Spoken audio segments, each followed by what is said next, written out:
ফেলে ফেলে কান্দেন, তওবা করেন।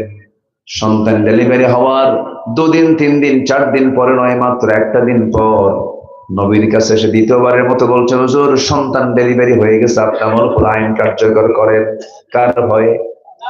আসতে বলবেন না, কার ভয়ে?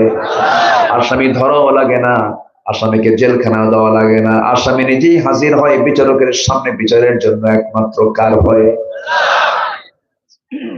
আমার বন্ধুগণ, আমার নবীজি বলছেন, সন্তান তো ডেলিভারি হয়েছে, সন্তানটা জীবিত না মৃত? সন্তান তো জীবিত।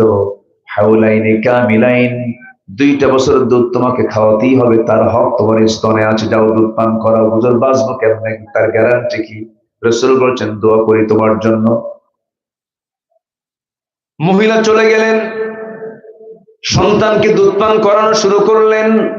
6 মাসের মাথায় সন্তানকে টোটালি দুধ অফ করে দিয়া অন্য খাবারের প্র্যাকটিস গড়ে তুলে ধীরে ধীরে সন্তানকে টোটালি দুধ বন্ধ করে ষষ্ঠ মাসের মাথায় ওই সন্তানকে কোলের মধ্যে করে নিয়ে 3য়বারের মতো এসে বলছে, ইয়া রাসূলুল্লাহি, এই যে সন্তান, এই সন্তান আমার বুকের দুধ ছাড়াও সে পৃথিবীতে বাঁচতে পারবে।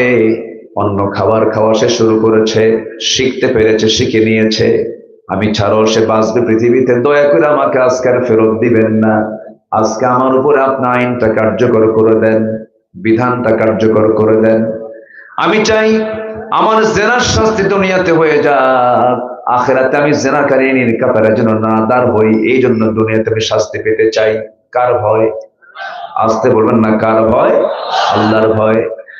আমার নবীজি হাতটা আগায় দিলেন, সন্তানটা কোলের মধ্যে নিয়ে বলছেন, ও সাহাবীরা, এই যে সন্তান আমার কোলে দেখতে পাচ্ছে, এই সন্তানের লালন পালনের দায়িত্ব যে বান্দা গ্রহণ করবে, ফাহিয়া ফিল জান্নাতি কাহাতাইন, জান্নাতের ভিতরে 2 নখের দূরত্ব অবস্থান করবে। এই কথা বলার সঙ্গে সঙ্গে কয়েকজন সাহাবী চলে আসলেন, একজনের কোলে সন্তানকে উঠায় দিলেন।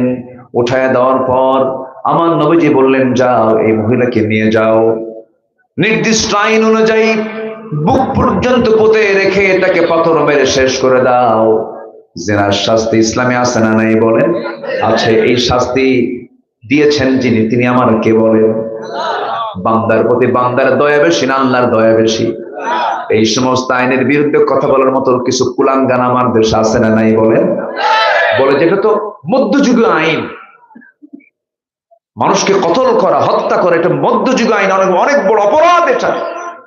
এই সমস্ত আইন মানা যায় না। এই সমস্ত কথা বলবে যারা, তাদের কি ঈমান আছে? আজ তাদের কি ঈমান আছে? আমার দেশে বহু নাস্তিক চেতনার এরকম লোক আছে। সম্মানিত ভাইয়েরা, আমার নবীজি বললেন, যাও নিয়ে যাও। সাহাবে কেরাম পাথর মারছিলেন, একজন সাহাবী পাথর মারলেন, ওই মহিলার শরীর থেকে ফিনকি দিয়ে রক্ত এসে তার হাতে লাগলো। সাইয়েদনা আলী রাসূলকে এসে বলছেন, ইয়া রাসূলুল্লাহ, আমরা যখন তাকে পাথর মারছিলাম, তার শরীর থেকে কয়েক ফোঁটা নাপাক রক্ত আমার গায়ে এসে লাগলো। রাসূল বলছেন, তুমি কার রক্তকে নাপাক রক্ত বলো? তুমি কার রক্তকে তুমি নাপাক রক্ত মনে করে নাক শিকায় তোলো, নাসিকা কুঞ্চিত করো? তুমি কি জানো ওই মহিলার জীবনের শেষ সময় পর্যন্ত যে পরিমাণ তওবা করেছে, এই তওবা যদি এই মদিনার 70 জন গুনাহগারদের মাঝে যদি বন্টন করে দেওয়া হতো, প্রত্যেকের গুনাহ মাফ করে আল্লাহ রাব্বুল আলামিন 70 জনকে জান্নাত দিয়ে দিতেন। আমার নবীজি বলছেন, যা হয়েছে হয়েছে, আর কিছু বলতে যেও না, জানাজার আয়োজন করো। ওই মহিলার জানাজার দায়িত্ব আমি কারো কাঁধে চাপায়া দেব না, আমি রাসূল ওই মহিলার জানাজার দায়িত্ব আমি রাসূল নিজে নিয়ে নিলাম। জোরে বলেন সুবহানাল্লাহ। তওবা